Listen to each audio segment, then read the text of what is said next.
Welcome to Snipisode 23 of the Daily Dose of DMC podcast. Today is Wednesday, February 1st, 2023, and I'm your host, HK. Good morning, all you beautiful people, and welcome back to the Daily Dose. It is the middle of the week, and today I want to cover the topic of sleep and share with you guys 7 ways to improve your sleep, 7 things that I do.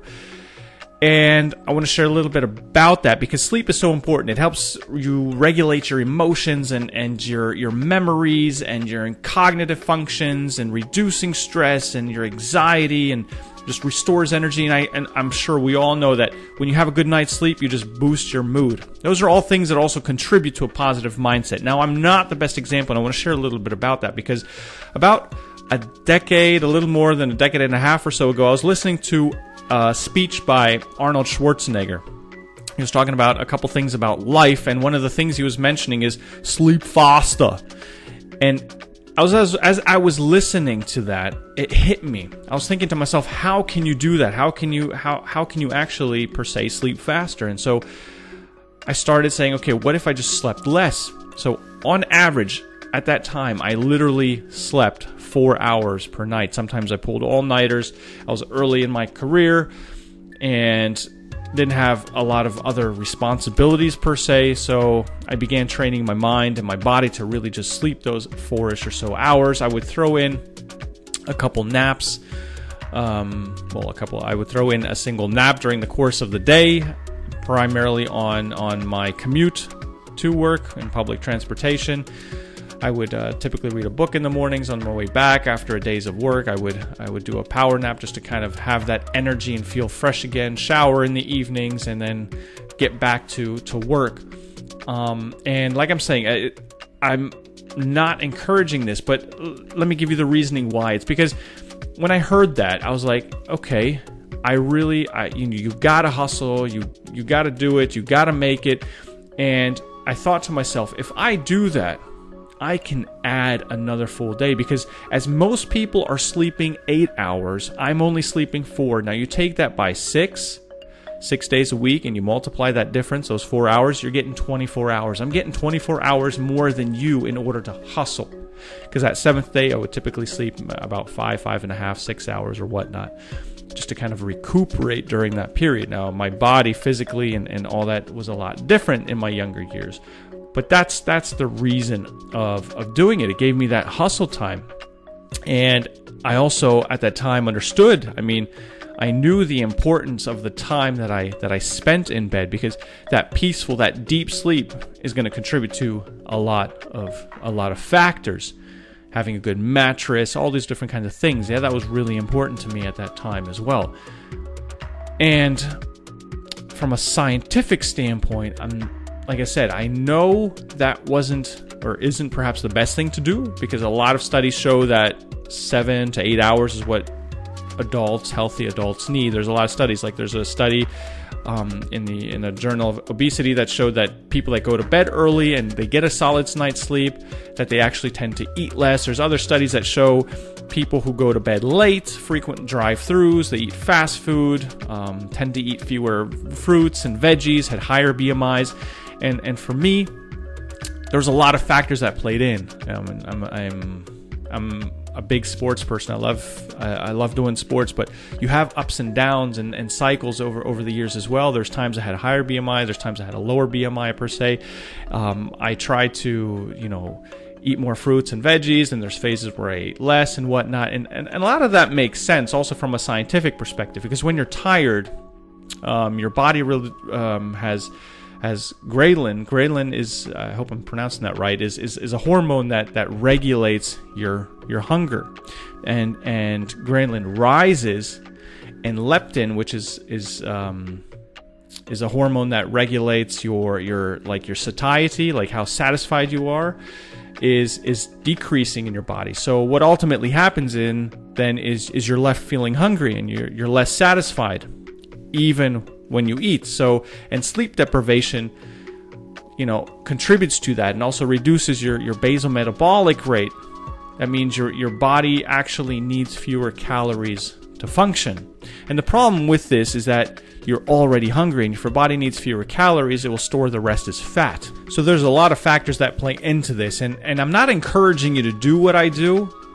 I know a few friends who tried over that period as well for a week or two, and found it difficult. And it's not easy. I mean, it's because it's not natural. It's not natural for humans for so long to go with less amount of sleep. But I think it is possible. And like I said, for me, it was about more of that performance aspect of it. And it's something that I still tend to do today on a not as an intense scale, but I still go to bed fairly late, get up early, and just really try to make the most of my day. So it's something that I have been doing for years. It's something, that in my mind, I kind of need to shift as well to really just get back and also at times or often try to sleep those 7 to 8 hours. It's really about taking care of yourself and listening to your circadian cycle. However, if you are struggling with sleep, here's a few personal tips that I want to give you to really just improve that shut-eye period, to help you increase your performance and that productivity, and also around maintaining a healthier weight. And these are things that I also need to kind of often remind myself, because remember, sleep debt is cumulative. So the sooner that you improve your sleeping habits, the better your body's going to feel. And also, for those of you trying to lose weight, the better position you're going to be to lose that actual weight. So here are my 7 tips and personal advice. Number 1 is limit caffeine. So a little morning kind of like pick me up isn't a problem, and typically you should do that about an hour and a half after you've been awake already and moving about. So you shouldn't be drinking coffee first thing in the morning, but that's not that bad. But drinking caffeine, especially caffeine drinks late at night, is a problem. It leaves you wide awake when you should be sleeping, because it rises those catecholamines, and that's problematic. Those hormones are what increase your energy, your heart rate, your blood vessel constriction, that kind of stuff.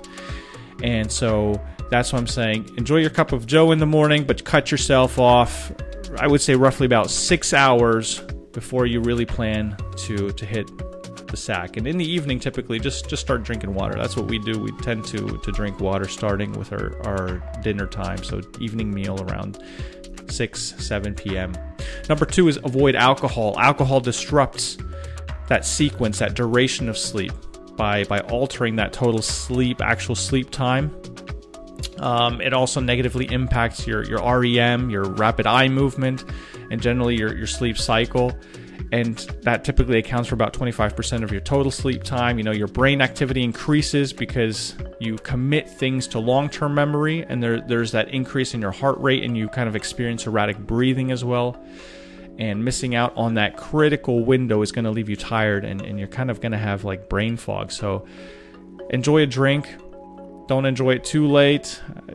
That's everyone's personal choice. But number 2 for me is avoiding alcohol. Number 3 is powering down. In this day and age, it is so important. Electronics are just keeping our brains busy.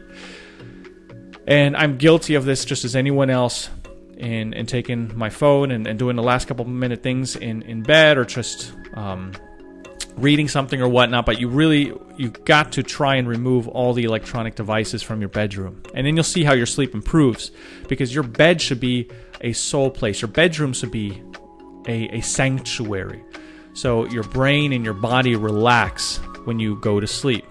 And again, like I said, this is a challenge for me today, from time to time as well. Just as, like I said, I like reading and whatnot, but really that's got to be a focus that we need to work on, and in order to really power down. Number 4 is start a bedtime routine. Yeah, going to bed and waking up at the same time, for example, will help your body stick to that routine. If you aim to go to bed at 11 p.m. each night, then that's what you got to stick to, because that's what's going to help you maintain healthy eating habits and all those different things we've talked about earlier. And most research that I've seen says that sleeping between 6 p.m. and 6 a.m. is the optimal time for physical and psychological recovery, that circadian cycle that we have. And 30 minutes before your bedtime, what's also great is, and I used to do this quite often as well, and it's something I really need to integrate again, is to practice like calming activities. So maybe drinking a cup of herbal tea a couple hours before going to bed, stretching, meditating, read a short story, not on your digital device, but like in a book. All those things will help you sleep faster. Number 5 is fit in a workout. Exercise is not just beneficial for health, it's going to help you fall asleep faster. You got to set aside 30 minutes every day, every afternoon, whatever it is, and just, hit the gym, hit your home gym, whatever it is, put in some physical exercise. A lot of us just sit in front of the screens and really don't move, but you've got to fit in a workout. You got to give yourself at least 6 hours between working out and going to bed. This is what's going to help your body unwind from that stimulation that exercise provides. So it's a win-win situation. Number 6 is chill out. So, and this is something, my wife likes it to be warm, but I tend to be the person that I like it to be a little bit cooler, because there's a lot of studies that also show cooler temperatures induce sleep, and it helps you sleep a little bit longer and sleep more soundly. So, especially in the wintertime. Yeah, I know it's hard to get up then in the morning when it's a little cold, but you got to get used to that. You can ask my wife. I'm the type of person, just t-shirt and shorts. I'm just walking around even in the wintertime. But try to keep your room somewhere between like 18, 19 degrees Celsius, a little lower than room temperature of like 21, 22. And that has nothing to do with anything going on today. It's just, that's my recommendation of an optimal temperature to sleep in a kind of comfortable environment. And then ultimately, those are my 6 tips. Ultimately, if you're still having trouble sleeping, then number 7, talk with a health professional, talk with a doctor.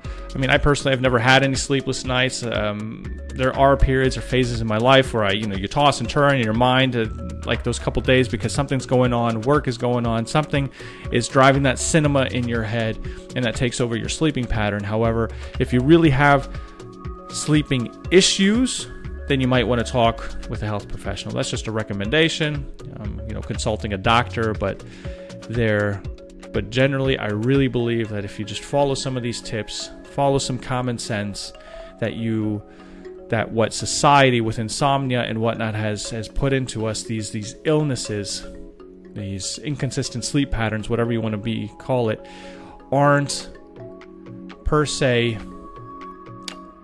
need to be treated with medication.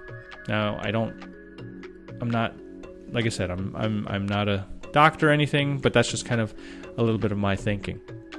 And again, it's important because, like I said, I'm not the best example, but I still find the topic of sleep very important. Like I said, it regulates your emotions, your memory's consolidated during that during that period. It helps process and store that new information that you learn throughout the course of the day, your cognitive functions and stress reduction, energy and whatnot. So again, this post is not about ways to improve your sleep or sleep less or sleep faster. It's about understanding those 6 points on how to get a good night's rest, because we need it. It's not about proving a point. You can feel free to try and just sleep less. But those 6 points is what I think is going to help you sleep better during that period of when you're actually in bed. What else would you recommend? Is there something that I'm missing here? This is just to spur some thought on the topic. That being said, guys, have an awesome day. Stay dedicated, motivated, committed all day, every day.